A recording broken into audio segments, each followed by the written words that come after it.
Hi everyone, I'm Roshan Cariappa and welcome to another episode of the Startup Operator. I'll be speaking to Amanda Marochko, who heads strategic partnerships at Buffer, which helps you manage social media engagement.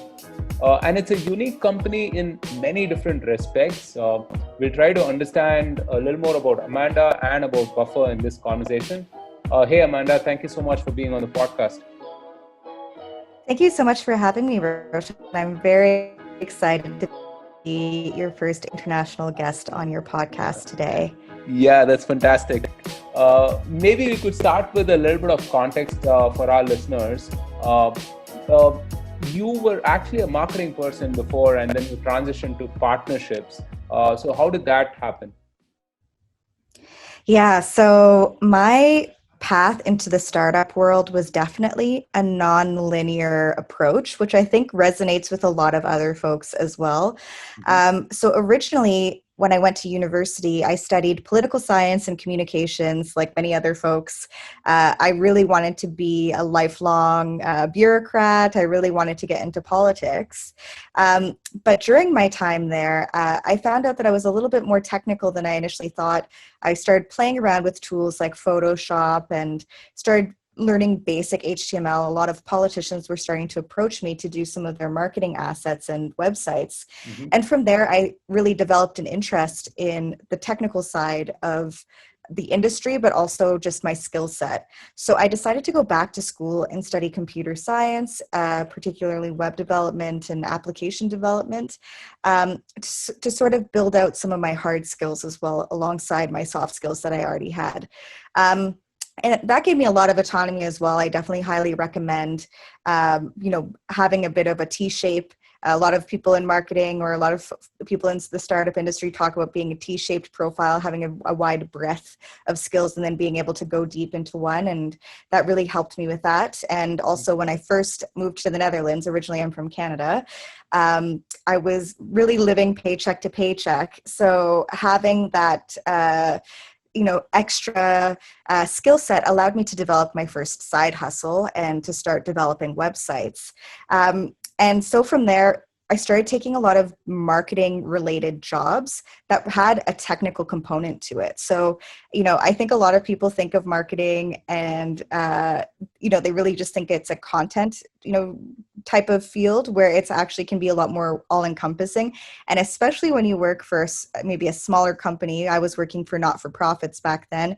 Marketing basically meant you were doing events, graphic design, web development, like all of the above.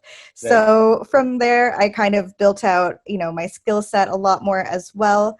And, in Amsterdam, I was really looking to connect with other women who were developers as well. So I started a community alongside 4 other females in tech, and we started to plan events for women in the tech industry. And from that experience, I actually was approached to work Google for Entrepreneurs, which is now known as Google for Startups, was opening their first campus in Amsterdam alongside The Next Web, which is a big news publisher and a huge event series that happens in Europe. So that was an opportunity that at least put a toe in the water into not only doing, events and marketing and that sort of things, but really building out a community. And through a lot of that is through partnerships. And from there, I had started to build out relationships with our developer community and our tech community. And when Shopify was looking to hire someone to manage Europe, Middle East, and Africa, it seemed like a natural progression for me to move more over to the business development side of things through strategic partnerships. As much as I love marketing and events and all of the tactical things as well, really you can see with partnerships how quickly, if you're really looking to 10x your growth, partnerships is a great way to do that. So it was a really interesting opportunity for me to be the first person from Shopify with a a BD focus in mainland Europe, and it allowed me to lay a lot of the foundations for the market as well as Shopify continues to grow here. So that was a very long-winded response to your No, question, but that's pretty interesting. That's pretty interesting. So in India, we do engineering and then diversify into whatever the hell it is, right? So whether it's marketing or HR or whatever. So yours is quite the opposite journey in that respect. Uh, I actually feel that partnerships like marketing is a force multiplier, right? In that sense, I think I mean, both these functions have that in common, which is that let's say in business development or sales or whatever, you're having one-to-one conversations, but both these functions sort of accelerate the number of conversations that you can have, right? So in that sense, yes. I see a sort of common pattern between the two, right? Absolutely, absolutely. And I think people underestimate, I mean, when you're just starting out as a startup, partnerships may not be the first thing you want to think about, Hmm. but the second you're trying to 10x your growth or have reach new markets or things of that nature, partnerships can be a really low hanging fruit for you to make those connections, and these people can be ambassadors for you and your product beyond the reach that you could have organically. So that was kind of the mentality when I joined Shopify, was to enable as many partners. I was one of two people that was responsible for Europe, for the entire Europe, Middle East, and Africa, 3 continents, or 2.5 continents. So it's, you can only do so much as 2 people, right? So having that ecosystem and community around a similar goal, or a similar partnership, can really benefit companies in that stage of growth. And I know people think of Shopify as a big company, but back then it was quite unknown in a lot of these markets. So it was kind of like we were operating as a startup again. So partnerships was definitely a growth lever that we really heavily relied on, and it definitely helped us succeed and get to the point that Shopify is at now. Right. Yeah, I mean, we heard some of that Shopify story from Vargab, who headed India partnerships earlier on the podcast, right? Certainly fascinating, and something I'm curious about is also the fact that this building the ecosystem, right? How do you determine who could be a good enough partner for you, and how to kind of take that forward and so on?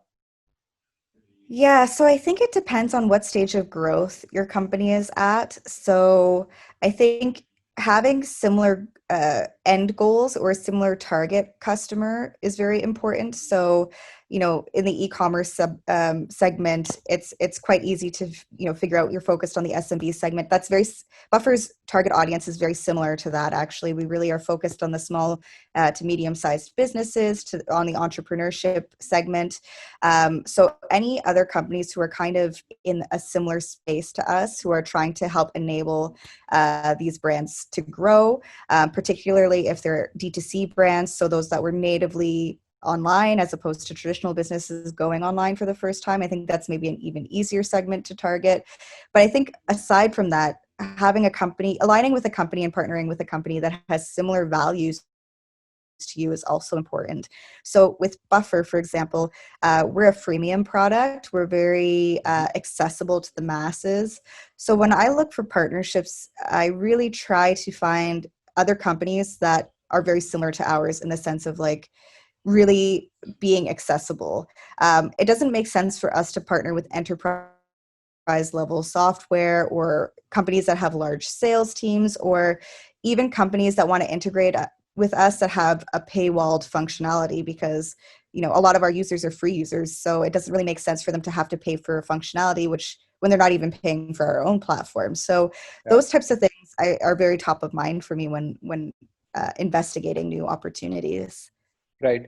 And a lot of the customers of Buffer are startups and small businesses, right? And what's that like? I mean, what's working with small teams, helping them tangibly? What's that experience like? Yeah, it's quite interesting because there's a lot of different businesses on Buffer. I wouldn't necessarily say that the SMB focus has been our primary driver, because what we initially started as a Twitter, a social media marketing platform to really help plan tweets back in the day. Mm-hmm. So from that, it was mostly really seen as a thought leadership platform at the beginning. So now transitioning to more of a business-led model is very different. But I think because the way that Buffer works, it's a very we have a very empathetic, customer-focused team, and we really care deeply about these businesses and wanting them to succeed. And we really believe in the value people over profit, and it's quite an authentic value that we hold true. So to really help these customers grow, especially during COVID-19, a lot of our users couldn't afford buffer plans anymore. So giving them the opportunity to still continue to use Buffer for free during this time was important for us to really be authentic to that value. So it's been great to have feedback from a lot of these small businesses and get their experience. And we do see a lot of feedback online as well, a lot of people posting on Twitter and things of that nature. Even if they're complaining about some of our functionality, one thing that always comes back is how much people really love Buffer because it's an authentic platform versus other platforms out there. It feels like there's actually people behind the screens. So that has been, I think, a great selling point for us throughout all of this as well. Yeah. So especially in the world that we're living in today, I mean, it's so important to kind of put a face to the name as well. I feel, when everything is a see, click, and buy kind of experience. I mean, it really helps to show who you're buying from and what they stand for. So yeah, I mean, in that sense, I think Buffer has a lot of love online. I feel, so the other facet to your work is that you work with diverse teams, different continents, as you mentioned, and so on. What's that experience like? How do you strategically balance priorities across geographies and culture, so to speak? Yeah, that's a great question. And I think the diversity of team members and time zones has made us stronger as a unit. We have folks spread around the entire world. I don't think there's a time zone where we aren't present. So in a sense, we can use that as an advantage of us because we have somebody who's theoretically online at any time, right? So just really leading into that and seeing it as an advantage instead of a disadvantage, I think is really important. But to be working for a remote only company, I think there are so many benefits. I mean, having the freedom and trust to work on the projects that you feel are important and valid for your line of work. I think that's amplified in a remote company, but I mean, not all companies adhere to that, but I think it should be, really embraced in especially remote companies. The reliance on asynchronous communication. So, this isn't the first time that I've worked remote, but previously to compensate for me being in a remote time zone, while the rest of the company was based in more or less the same time zone, my meetings were just back to back. I didn't have a lot of time to actually focus on getting my work done. So the way that Buffer does it is that the majority of our communication is done asynchronously. We don't really heavily use Slack. Slack is more of a casual tool for communication. So none of our big decision-making processes are happening on Slack. Email is primarily used for external communication. So we use a tool called Threads, which is fantastic. And that is when anytime that a decision needs to be made, that is kind of the main source of truth. And even some smaller things like, for example, today I flagged that, there's a little change in the Pinterest API that we need to be aware of. I put that on Threads because I don't want it to get lost on Slack or in email. So that asynchronous communication is very, very important. Aside from this, rapport can be built in numerous ways. So we also use a tool called Donut, which is an integration on Slack, and it randomly pairs us with somebody else from the company, and we can get to know each other on a personal level. In a non-COVID-19 world, we would have been meeting up at least 2 times a year. So we're trying to lean more into having, meetings that are a little bit more lighthearted and that can really connect the team on a different level in absence of us not having a retreat this year. And I think it's just really important to be cognizant of time zones and work schedules and things of that nature. Buffer, I think, is quite unique as it over indexes on the people side of things. So right now we are working 4 days a week instead of 5 days a week, to help with some of the external pressures of the world at the moment. We have very flexible hours. I know a few mothers and fathers at the company who are working kind of split shift type style, and it works for them. And we are entirely remote in the sense that if I decided I wanted to leave Amsterdam and go on the road and travel the world, I could still do that with my job being secure. So many companies have been forced to be remote as of March of this year. And I think there's a lot of mistakes that a lot of companies make, micromanaging. I have a friend who has to clock in and out of her hours every day, having to have meetings with their boss multiple times a day to be aligned. So from that point of view, I think that causes even more stress to the employees during an already stressful time. So I think just really embracing the benefits of being remote, I think, can add so much value to your company beyond having a traditional workspace. Yeah, I mean, it seems like you guys got a huge head start into this whole remote work thing, right? I mean, so I've been working remotely for the last 5 months, and there is a lot of going back and forth on things, and I do miss the energy of the office floor as such. Uh, so that sounds really interesting. And how do you get everyone to kind of stay on the same page? I mean, I know you mentioned a few of these things, the tools and stuff like that, but uh, really, I mean, how do you center the company around one particular focus and so on? Yeah, I think it still sometimes remains a challenge, but for the most part, we have a monthly town hall where we discuss strategic priorities. I myself, as partnerships, am part of our product team. So we have a weekly product sync with our product managers, and we fill out our agenda asynchronously. We take some things offline, and some things we just, if we want to explain a broader concept, we'll record a quick video and upload it. So we're trying to experiment with other ways of communication beyond just the very analog kind of just reading text. Obviously, I think sometimes showing things are just a little bit more dynamic. So I think just being able to be versatile in your approach, and sometimes things don't work out, and just being able to be malleable in those situations, and just embracing that sometimes you'll try things out, you'll experiment. Buffer has a great culture of experimenting. Mhm. We've done a lot of experiments which have failed. So you can learn a lot from that as well. But the Yeah, point is that you're not afraid to try them. that's awesome. So the other unique aspect about Buffer is that you guys operate in the marketing automation space, which is super crowded. But then, I mean, you still manage to Yes. stand out, right? You guys have a fantastic brand, and I mean, Yes. brand building is such an important thing for software companies, especially because you know, irrespective of what kind of software you build, it gets commoditized over a period of time. So how do you invest in brand building, and how do you make sure Buffer is known for what it's known for? Yeah. So I would say that the main differentiator of Buffer versus a lot of our competitors in this space is that people tend to gravitate towards Buffer's culture.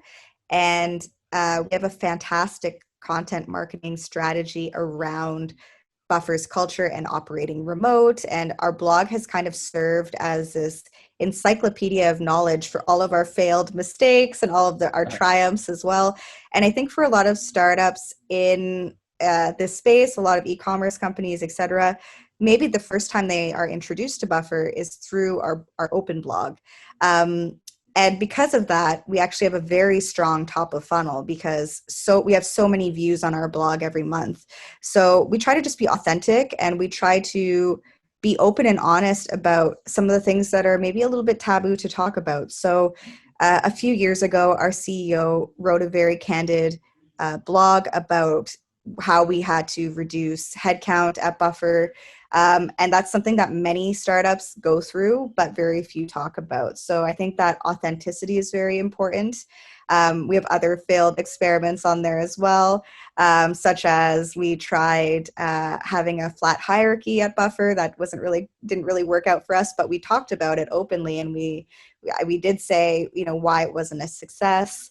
We also still employ transparent salaries. And that is something that always gets us a lot of attention as well, because you can see how much everyone at the company makes. So I think all of these different things, just, we're not afraid to try something different and to talk about it.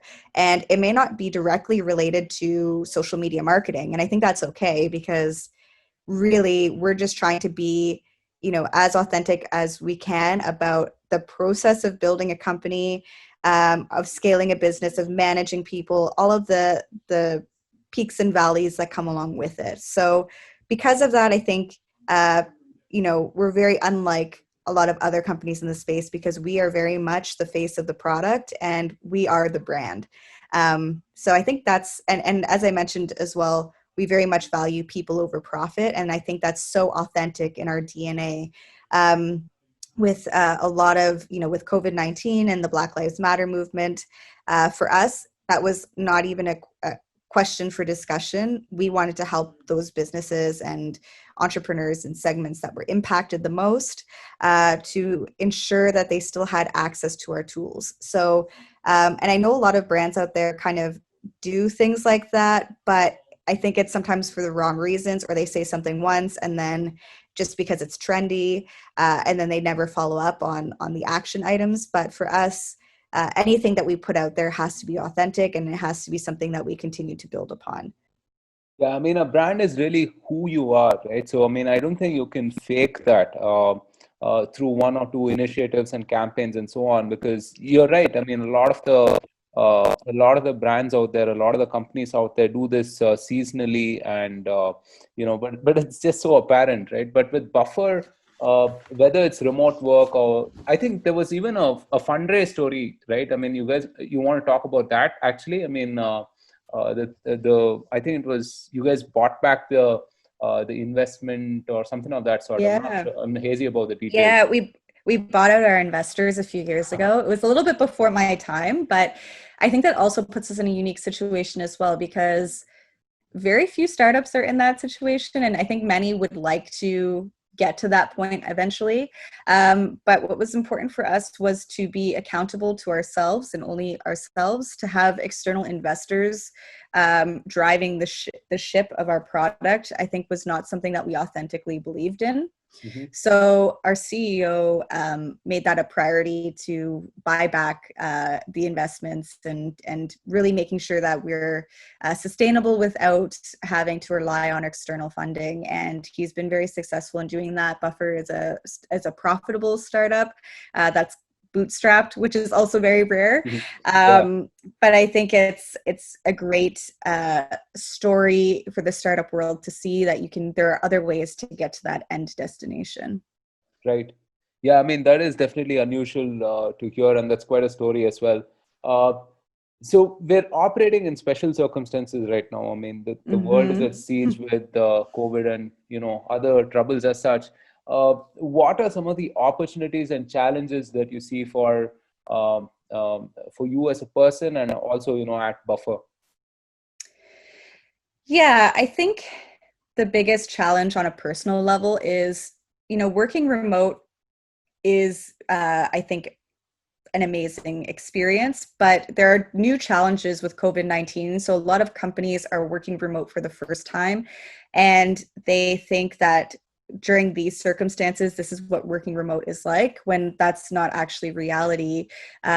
Many people have a lot of external factors that come at play, family members who are sick, or their children are at home because schools are closed. So there's a plethora of other distractions right now for many people who are working remote. So I think just to be cognizant of that, and to be kind to your colleagues and to your direct reports and your management team, and just making sure that people are okay, and have mental clarity to continue to work.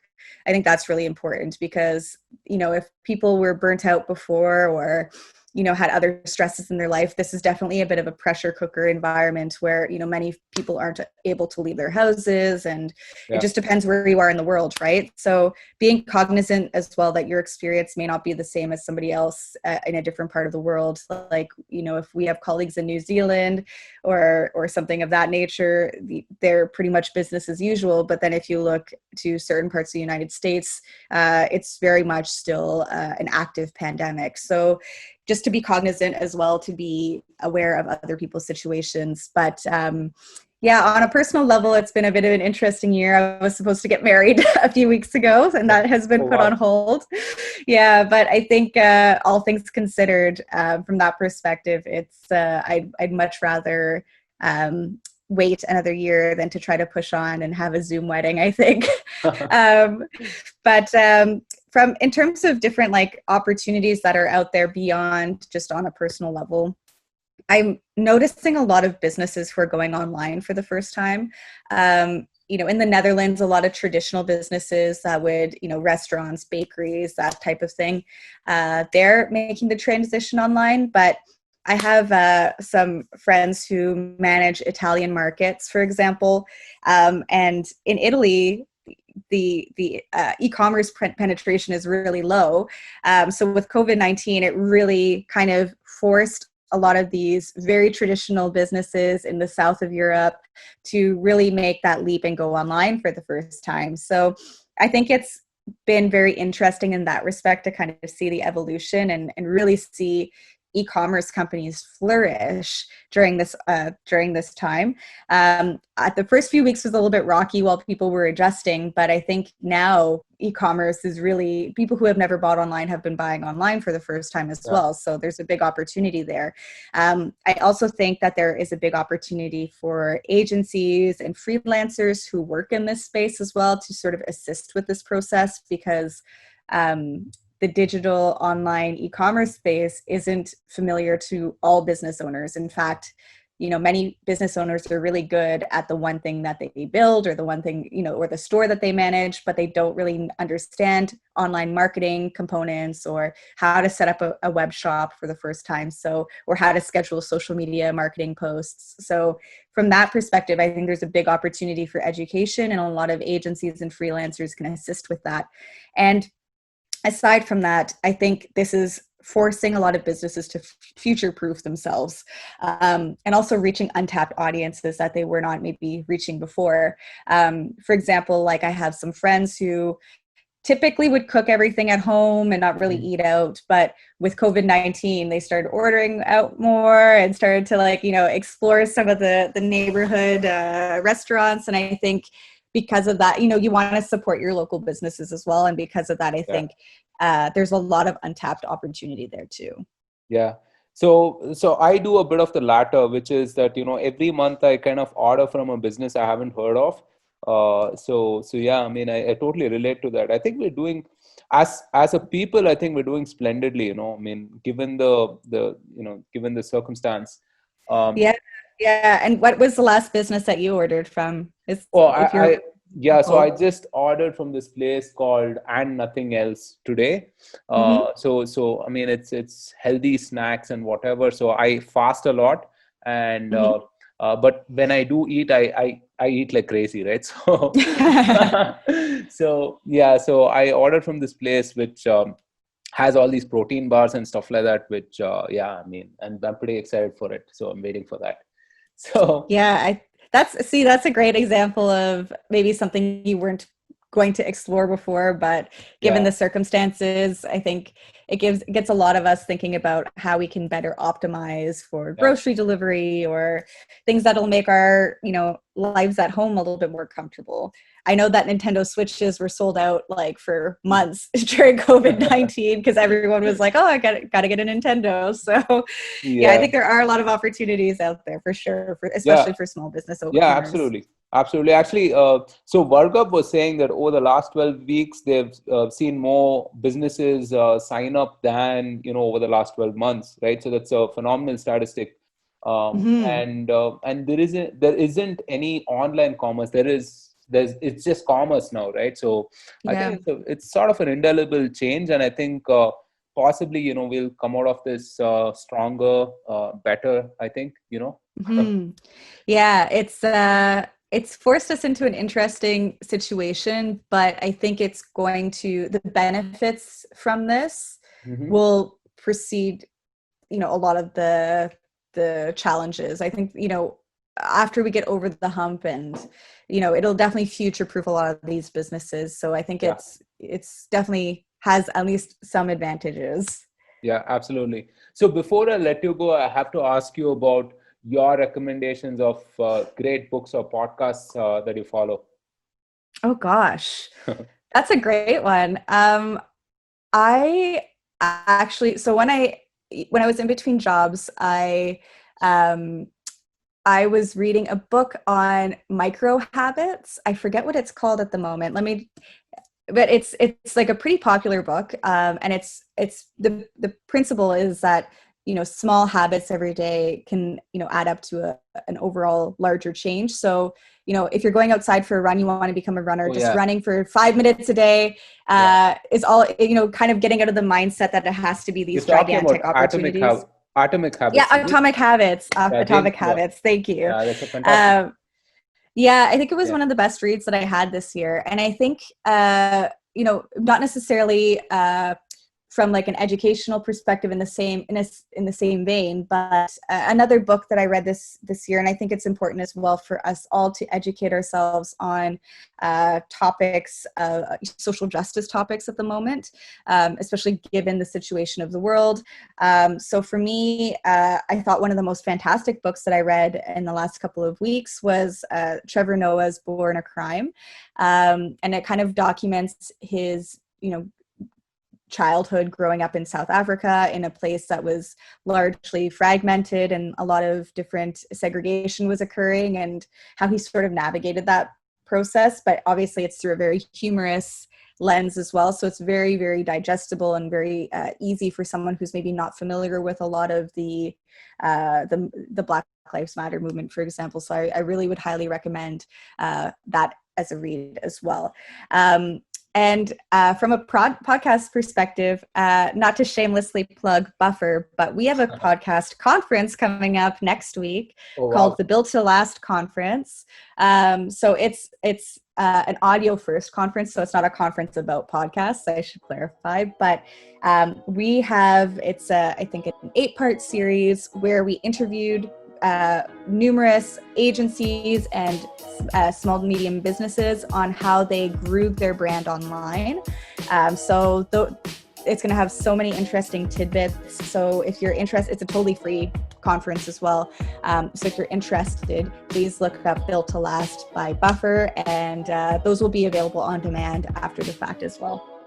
Awesome. We'll probably link to that in the description. Thanks so much for your time, Amanda. It was great talking to you. Yes, likewise. Yeah, thanks everyone for tuning in. The podcast will be available on all popular platforms. Until next time, stay safe and take care.